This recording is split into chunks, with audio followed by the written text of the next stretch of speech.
Pues lo primero, pues agradecer a los organizadores y las organizadoras del acto, al Ayuntamiento, a Jesús por su estupendo libro, que bueno, no lo conocía hasta hoy, pero me parece que es una fuente indispensable para conocer la biografía de Petra y también todas esas realidades históricas que vivió y de las que fue protagonista.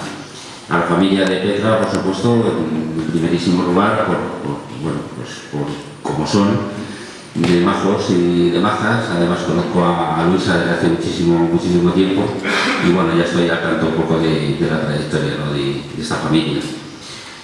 Por lo que a mí me toca, bueno, yo antes se me ha presentado como el historiador, así que quería pues, precisar un poco digamos que mi rama de la historia, lo que he trabajado yo, es sobre todo la historia oral. Es decir, yo he intentado hacer entrevistas a mujeres de historia contemporánea, que ha sido mi especialidad, mujeres que estuvieron en las cárceles franquistas.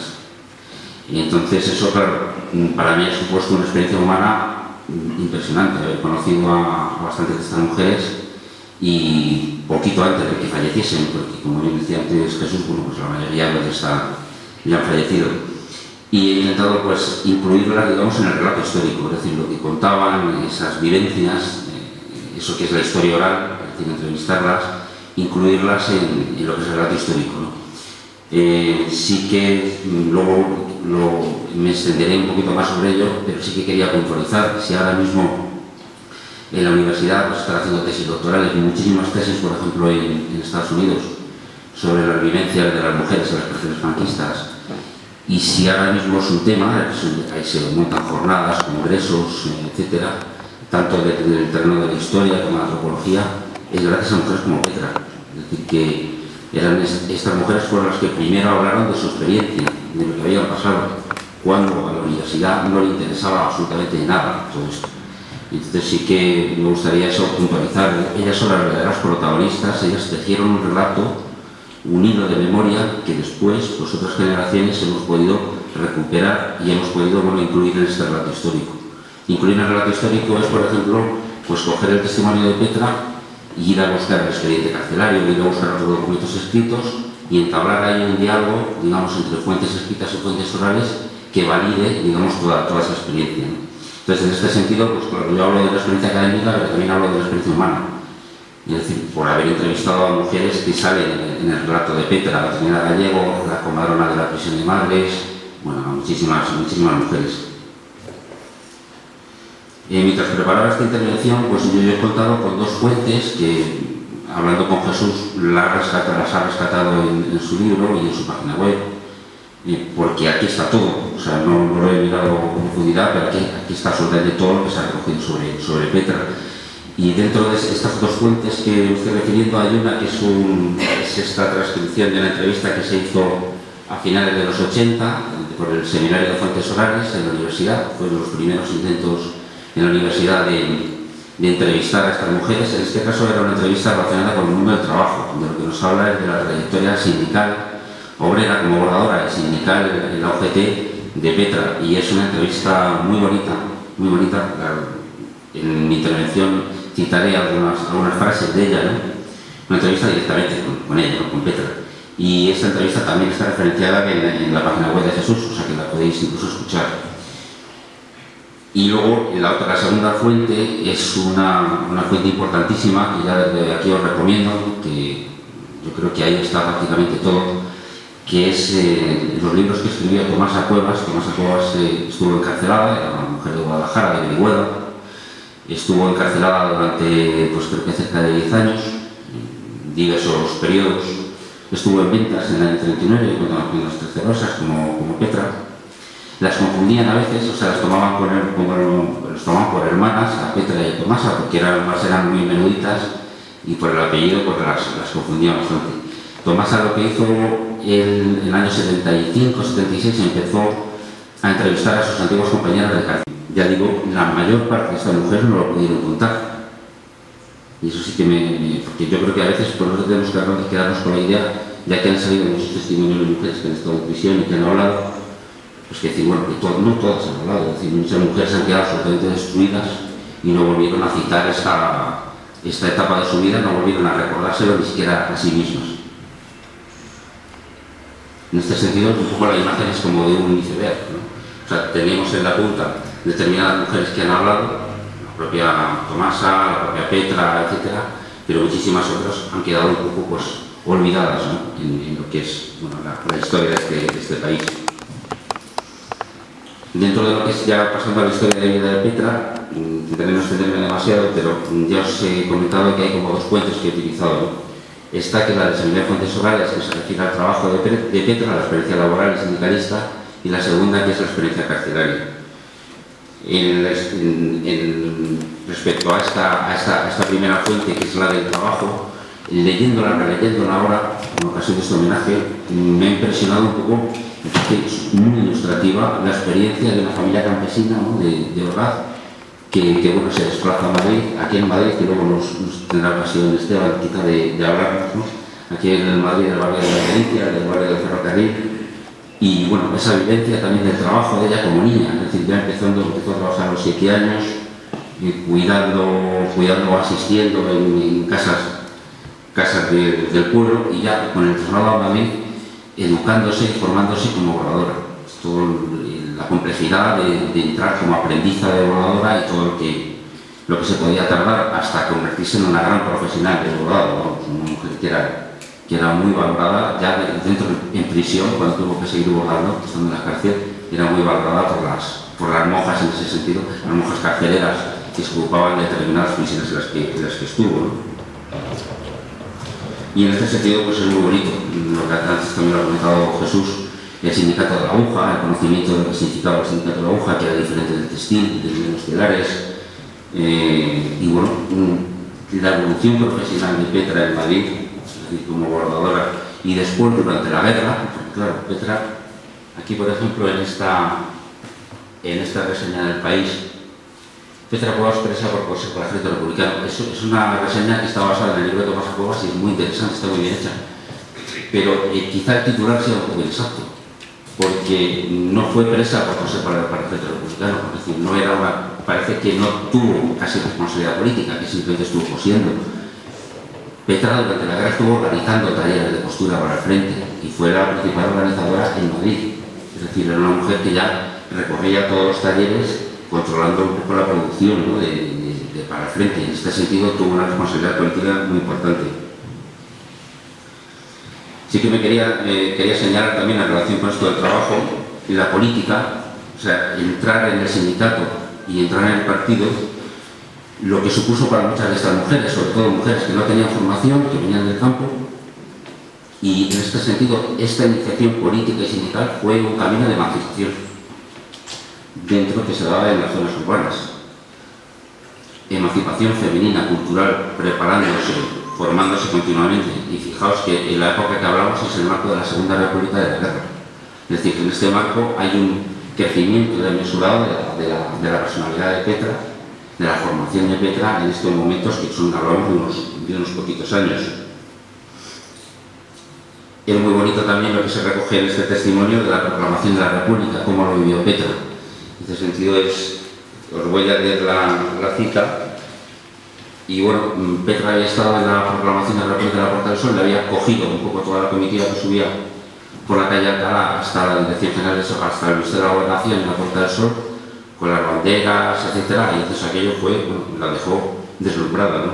Entonces ella vuelve a su casa, según cuenta ella, en su casa ahí en el ferrocarril, supongo que sería, en la hora de ferrocarril. Dice, y me fui a mi casa, y enfrente de mi casa entonces había mucha armonía entre la gente, la verdad. Y había una vecina, que había dos chicos jóvenes, una chica y un chico. Y yo digo, oye Paco, ¿tú te das cuenta de lo que pasa?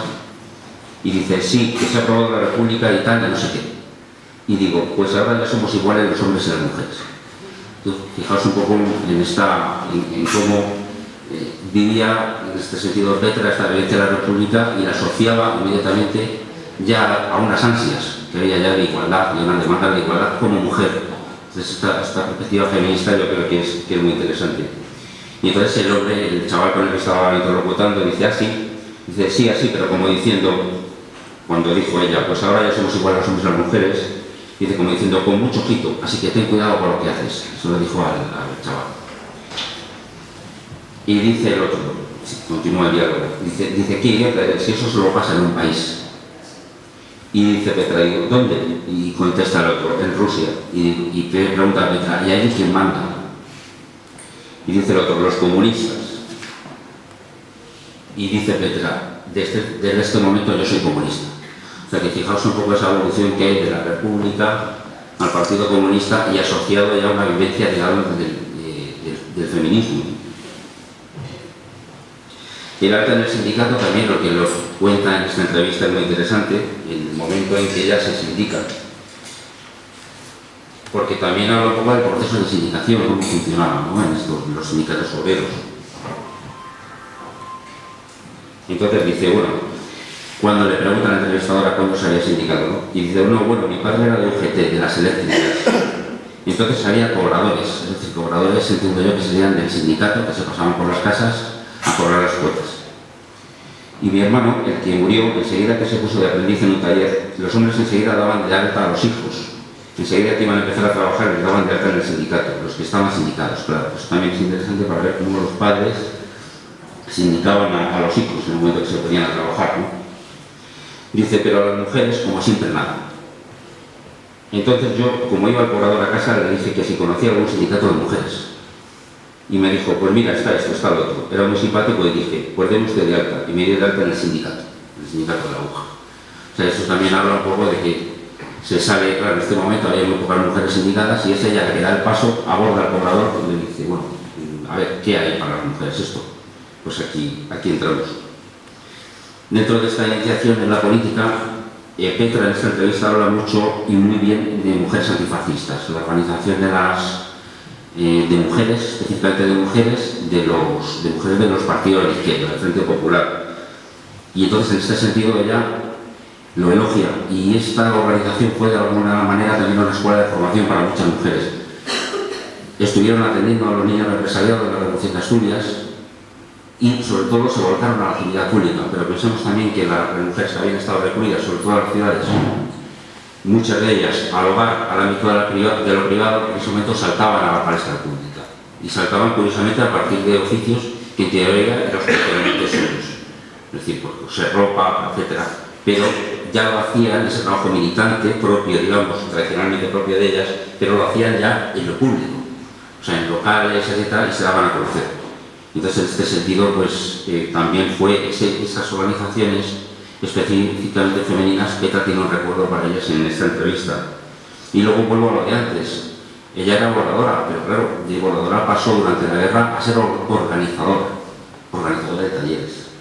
Entonces pensemos un poco en casi la vértigo, o sea, esa formación tan rápida en unos pocos años que pudo tener desde que estuvo pues atendiendo en casas en el pueblo hasta que llegó a la ciudad.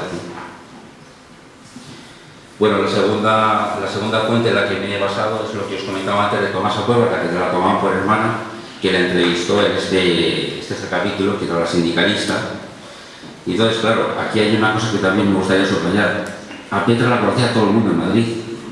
O sea, Petra no fue muy conocida porque había organizado los talleres de postura para el frente en Madrid. Y entonces, claro, era de las primeras personas que estaban en la lista de perseguidos cuando entraron las tropas de Franco el 1 de abril del 39. Y bueno, claro, tuvo que ser al final, pues tras varias vicisitudes que lees en este libro, al final fue encarcelada. Estuvo un total de 6 años y 6 meses en 3 entradas distintas y por diversas prisiones. Estuvo en Ventas, estuvo en Amorebieta, que es una prisión que hay en el País Vasco, en Zaragoza. Estuvo en la prisión de madres, como antes decía Jesús, en la prisión de madres lactantes en San Isidro, en Madrid, en la carretera San Isidro. Estuvo en Segovia. Era lo que se llamaba el turismo carcelario, se llamaba un poco de broma. Los propios presos y presas hablaban del turismo carcelario. Claro, eran recorridos con traslados, con todo lo que ello supone, por diversas prisiones.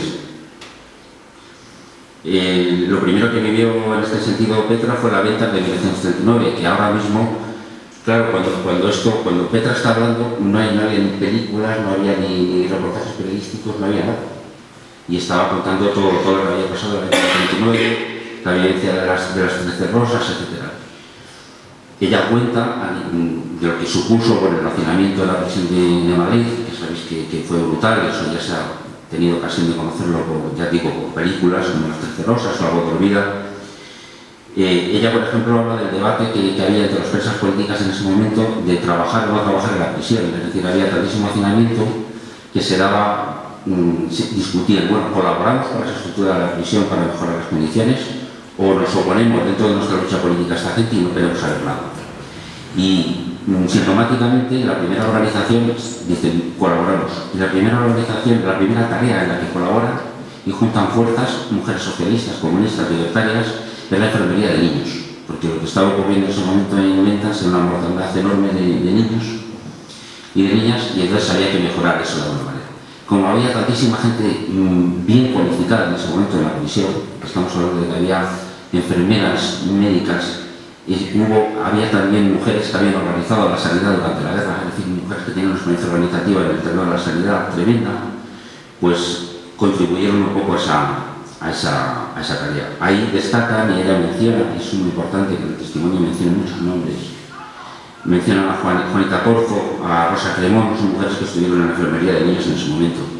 Menciona a otra mujer, Pepita, que era una compañera suya, conocida en Madrid, y eso también es significativo. En esta primera entrada, Petra debería haberse quedado para bastante tiempo en prisión. ¿Qué ocurre? Que Pepita, que era compañera suya, también era comunista, trabajaba en la oficina. Y al trabajar en la oficina falseó el expediente de una comisión que estaba revisando todos los expedientes en la cárcel. Porque había metido muchísima gente que no tenía ni siquiera responsabilidad y había que revisar un poco, solamente por denuncias que había habido, y había que revisar un poco toda esa cantidad de gente porque había que descongestionar la cárcel. Y Pepita la saca, una compañera dentro de la misma prisión. Y esto será una constante, es decir, dentro de las prisiones estaban las organizaciones de políticas, de diversos partidos, que funcionaban, llegaron a funcionar como un poder dentro de la cárcel.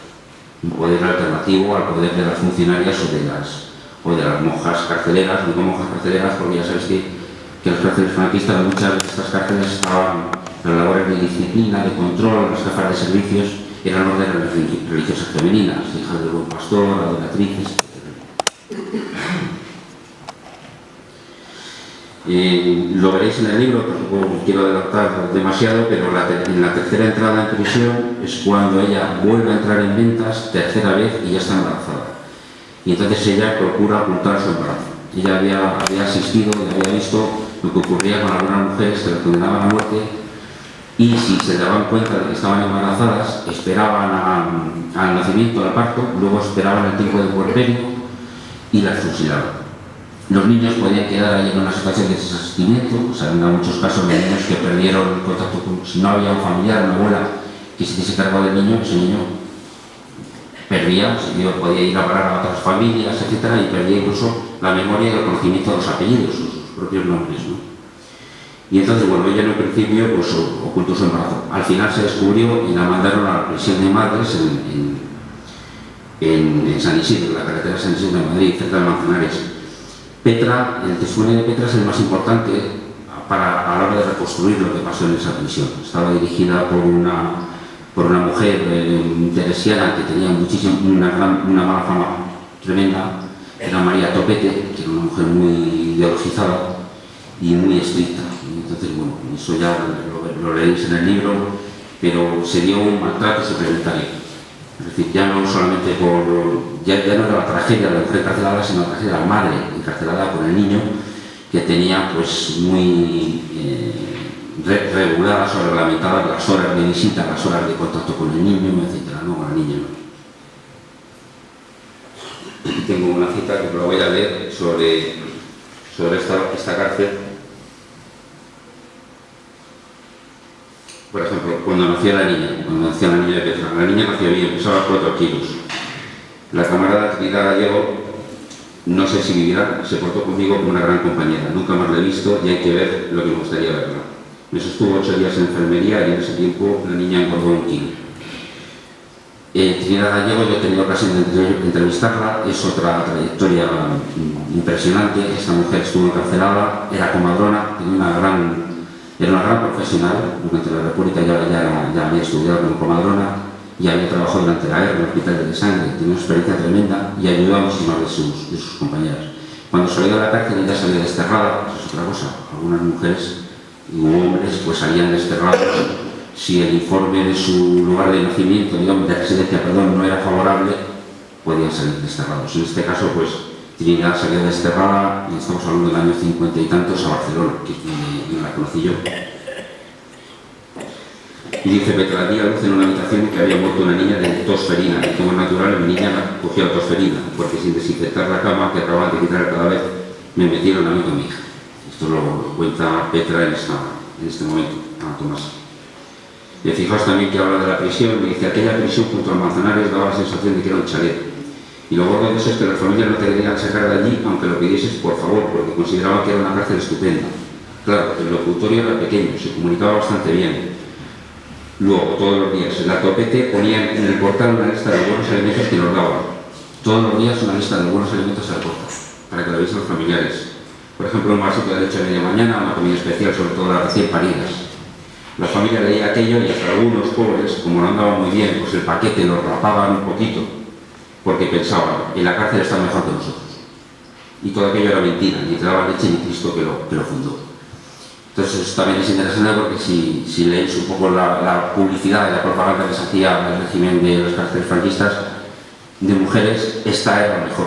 O sea, lo presentaban como una especie de prisión muy delicada. Y ya sabemos, gracias al testimonio de Petra y de otros muchos, que en absoluto lo eran.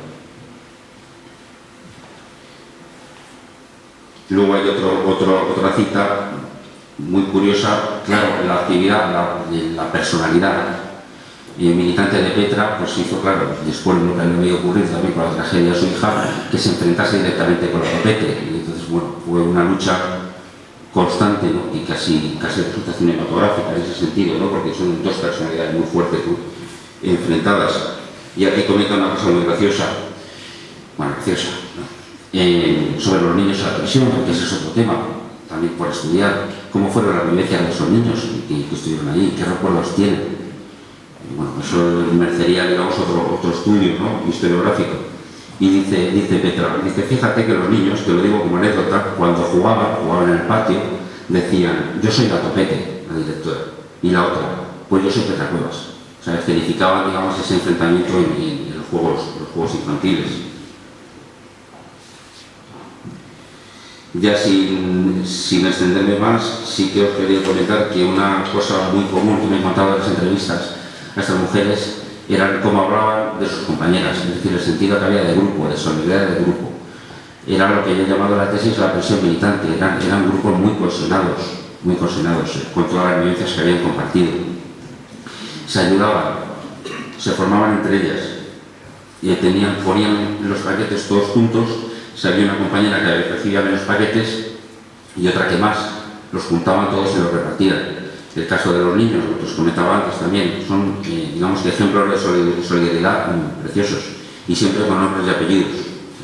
Trinidad Gallego, Concha Madera, bueno, toda la Carmen Camaño, todas estas mujeres que salen en el testimonio de Petra. Y Tomasa Cuevas, por ejemplo, Tomasa, la que entrevistó a Petra, lo definió de esta manera. Era una familia de cárcel, o sea, era otra familia, una familia de cárcel. Pero claro, ¿qué pasó con la excarcelación de Petra y la de todas las otras mujeres? Pues que eso fue, en ese sentido, lo pasaron casi peor a la salida, y eso Esteban también nos comentará algo, sobre todo nos comentará un poco los recuerdos que puede tener Petra de aquello, pero lo pasaron casi peor fuera, porque ya no estaban esa familia de cárcel, ya habían perdido ese contacto, ¿no? Esto lo comenta también. Salí en el 47, dice, y lo pasé muy mal. Yo pienso que no he estado mucho tiempo en la cárcel, he sido la que menos he estado de las compañeras que, como yo, teníamos una responsabilidad, porque total, 7 años, o sea, 7 años ella decía que había estado poco, claro, lo comparaba con otras mujeres que habían estado 16, 17, 20 años. Entonces, en este sentido, ella también lo comenta, lo mal que lo pasa en ese momento, ¿no? Y además, vuelvo a lo de antes, o sea, una mujer que había estado en la prisión y roja que había estado en la prisión, ¿no? Entonces, socialmente estaba completamente marcada, ¿no? Aquí comenta que una antigua compañera de cárcel, cómo se ayudaban entre ellas, esto también es importante, cómo se ayudaban a la salida, y decía que consiguió trabajo para una tienda de ropa infantil, Lola Freisa. Lola Freisa era otra mujer que acabó su vida, si no me equivoco, en México, y esta mujer había sido funcionaria de prisiones con la República y fue encarcelada en la cárcel franquista de Ventas, y también fue de estas que estaban en la oficina y estaban cambiando los expedientes y manipulándolos, ¿no? Lola Freisa, que ya había salido de prisión, le consiguió un trabajo para la tienda de ropa infantil en Madrid. Y aquí hay una cita también que os voy a leer. Dice, bueno, luego una compañera, Lola Freisa, me buscó trabajo en una tienda, etc. Dice, la gente me ayudó en lo que pudo, pero fue difícil, muy difícil. Bueno, y ahí comenta un poco cosas de lo que era esa vivencia en ese momento. Claro, ella tenía, eso lo contaron muy bien, pero ahí estaba, ella no podía trabajar en talleres públicos. O sea, tendría que, alguna compañera amiga suya que trabajaba para una tienda, tenía que sacarle la labor para que ella la pudiese hacer en casa, ¿no? Dice, así que en aquellos momentos yo francamente no volvía a trabajar del partido. También eso también lo comentará Esteban, pero salió tan marcada con la experiencia también de la niña, que bueno, eso hizo dosificar su militancia política, aunque luego ella dice, aquí lo dice, dice, así que en aquel momento yo francamente no volvía a trabajar del partido, pero mantuve la relación con toda la gente mía. Después fueron saliendo compañeras y fue la cosa mejor, porque nos íbamos relacionándonos con otros y nos fuimos ayudando. Me habré también como pude, pero la relación que he tenido ha sido eso, cotizar y recibir el material, eso es lo único. O sea, que no puedo decir, yo he hecho este trabajo, yo en este sentido es bastante modesta, porque seguí implicada en la lucha política por lo que ello significaba, pero es que sí me gustaría comentar un poco cómo mantenían esa relación y en qué condiciones mantenían la relación con antiguos compañeras suyas de prisión. Y nada más, simplemente recordar una vez más que lo que decía al principio, si se puede hablar de historias, si hay libros, si hay jornadas, si hay películas, es gracias a estas mujeres que en su momento pues estuvieron contando su experiencia. Y nada, pues ahora que nos habla Esteban y que nos tengo que haber extendido un poco. Muchas gracias.